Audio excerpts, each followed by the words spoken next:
श्रोते हो नमस्ते. आपल्या सर्वांना शुभ दिवस. श्रोते हो, कुणाला आपला कंटाळा येईल इतकं जवळ जायचं नाही. चांगुलपणाचं ओझं वाटेल इतकंही चांगलं वागायचं नाही. कुणाला गरज नसेल आपली तिथं रेंगाळत राहायचं नाही.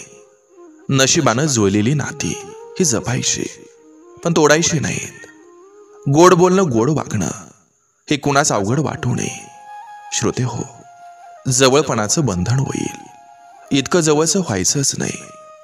सहज विसरून जावं सारं, सल मनात जपू नये.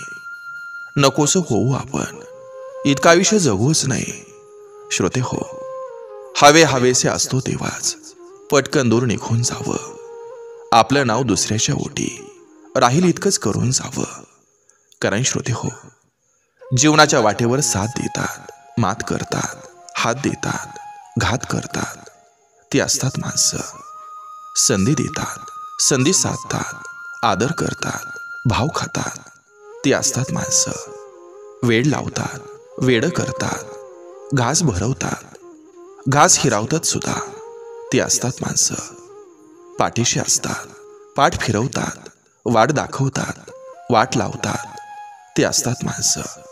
शब्द पाळतात, शब्द फिरवतात, गळ्यात पडतात, गळा कापतात ती असतात माणसं. दूर राहतात तरी ती जवळशी वाटतात, जवळ राहून देखील परक्यासारखी वागतात ती असतात माणसं. नाना प्रकारची अशी नाना माणसं आपण ओळखायची कशी? कारण ती सारी असतात आपली माणसं. नक्की विचार करा. चला, आजही आपल्यासाठी सुंदर विचारांची ही शिदोरी, ही मालिका अशीच पुढे घेऊन आलोय. चला करूया सुरुवात सुंदर विचारांना, सुंदर सुविचारांना.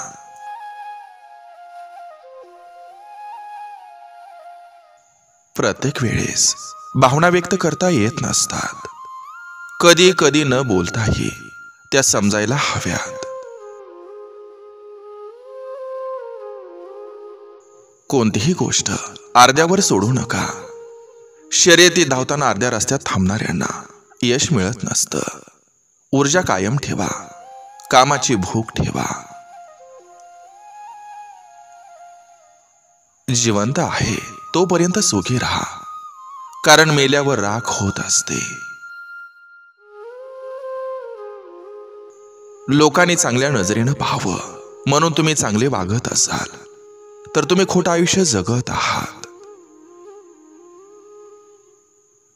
रागाच्या भरात कुठली व्यक्ती तुम्हाला जर बोलत असेल की मला सोडून जा, तर लक्षात ठेवा त्यावेळी त्या व्यक्तीला तुमची सर्वात जास्त गरज असते. जर एखादी व्यक्ती तुमच्याशी बोलू इच्छित नसेल तर समजून जा की त्या व्यक्तीचा आनंद कुठेतरी आहे. ही गोष्ट स्वीकारा आणि त्या व्यक्तीला जाऊ द्या.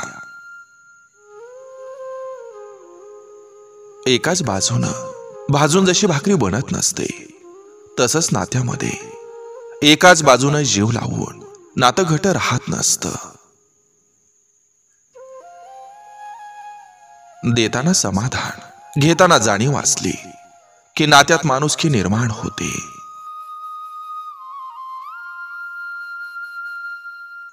एकमेकांना समजून घेण्यातच नात्याचं खरं सौंदर्य असतं.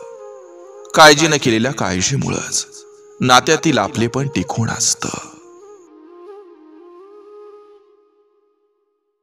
खऱ्या माणसानं ठामपणे स्पष्ट खरं बोललं पाहिजे. नाहीतर खोटा माणूस जोर जोरात बोलतो आणि सगळ्यांना तोच खरा वाटतो. परिस्थितीवर मजबूत नियंत्रण असेल तर विष ओकणारे सुद्धा तुमचं काहीच बिघडवू शकत नसतात.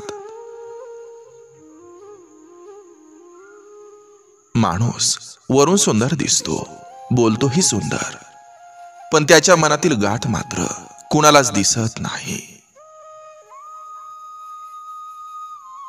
यशाच्या बागेत संयम हे सर्वात सुंदर फूल असतं.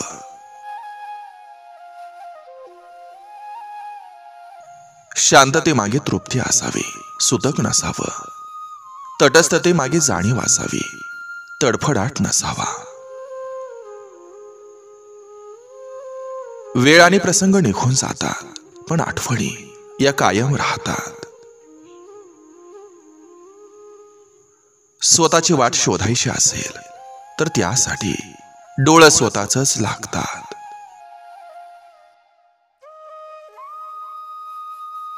आताची नाती ही दिखाव्याची झालेत. फक्त वरवर आपलेपणाचा दिखावा केलेला असतो आणि आतून मात्र सगळा स्वार्थ लपलेला असतो. मनाला शांतता मिळेल असं काहीतरी करत राहिलं पाहिजे. गरजाच पूर्ण करत बसलो तर आयुष्य असं संपवून जाईल.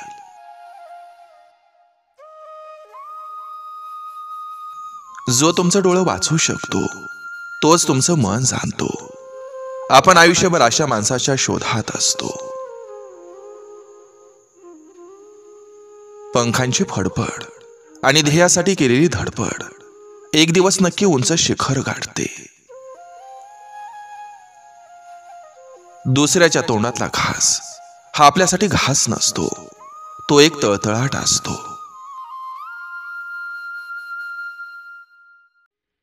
रस्ता हा इमानदारीचा ठेवा. हारण्याचा विषय कधीच येणार नाही. एक दाणा पेरावा तेव्हा धरती अनेक दाण्याने भरलेलं कणीस देते. माणूसही तसाच असतो. प्रेमाचा एक शब्द मिळाला तर तो भारावून जातो. मग त्यासाठी प्रेमाची शब्दगंगा मुक्तपणे उधळायला तो तयार होतो. प्रेमानं जोडलेली 4 माणसं आणि त्यासाठी लागणारे 2 गोड शब्द, हे वैभव ज्याच्या जवळ असतं तोच या जगात खरा सर्वात श्रीमंत असतो. अक्कल ही वयानुसार नाही तर अनुभवानुसार येत असते. ज्या गोष्टी हातात नसतात त्यांना मनातून मोकळं करा. परिस्थिती आहे तशी स्वीकारणं हेच आनंदाचं गुपित असतं. काही लोकांचं कर्म इतकं वाईट असतं तरी पण दुसऱ्याला ते ज्ञान देत बसतात. त्यांना असं वाटतं हे जे करतात ते कोणालाच माहीत होत नाही. कष्ट करणारे हात हे कोणासमोर पसरावे लागत नाहीत.